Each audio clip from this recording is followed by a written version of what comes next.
প্রায় এক যুগ ধরে রাজধানীর গাবতলী, সদরঘাট, বেড়িবাঁধ রোডে লেগুনা, হিউম্যান হলার সহ বিভিন্ন ধরনের ছোট পরিবহনগুলিতে একটি চক্র নীরব চাঁদাবাজি চালিয়ে যাচ্ছে। কখনো মালিক সমিতি, কখনো বা শ্রমিক সংগঠনের নামে চলছে এই চাঁদাবাজি। চাঁদা দিতে অস্বীকার করলে পরিবহন মালিক, চালক ও শ্রমিকদের উপর চালানো হয় নির্যাতন। মিজানের এখন অবস্থা ভালো। 10 টাকার লাইনম্যান ছিল, আজকে সে কোটিপতি। তার গাড়ি ছিল 6টা। এই রাস্তায় চলে, একটার কোনো কাগজপাতি নাই, সব অবৈধ গাড়ি। পুলিশ মানতিনের জন্য আমার গাড়ির একারের শব্দ দেখায়। গাবতলীর মালিক সমিতির সেক্রেটারি সালামত, সে আইসে মনে করেন খুব আমারে নারীদের অত্যাচার সিরিয়াস ভাবে করছে। শুধু তাই নয়, ওই চক্রটির বিরুদ্ধে প্রতিবাদ করলে পুলিশের সহযোগিতায় তাদেরকে বিভিন্ন মামলায় ফাঁসিয়ে দিয়ে হয়রানি করা হয়।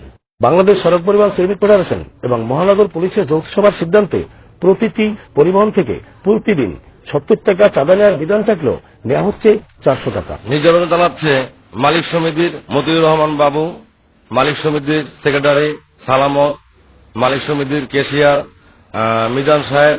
অনেক অসভ্য শক্তি তার সাথে, যার জন্য কোন শ্রমিক প্রতিবাদ করতে পারে না। এই চাঁদাবাজদের হাত থেকে মুক্তি চাচ্ছে অসহায় শ্রমিকরা। আমরা চাঁদা দিয়ে এলাকা, গাবতলী এলাকা দিলে 150 টাকা, মোহাম্মদপুর দিয়ে এলাকা 60 টাকা, সুলতান আলতাফ আছে মোহাম্মদপুরে তো লাইন কেটে নেয়, 60 টাকা। সালামত মিয়া ইকবালের হাতে কাটায়, মিজান ভাই নেয়, হাসেম ভাই নেয়, তারপর শিক্ষণের সোহেল ভাই নেয়। টোটাল দিতে হয় 2350 টাকা চাঁদা দিতে হয় আমাকে। গাড়ি চাপায় রাখে, আমাকে স্টাফ করে মারধর করে জোর জবরদস্ত টাকা পয়সা কায়রা নেয়। পরশু দিন আমার পকেটের টাকা কায়রা নিছে।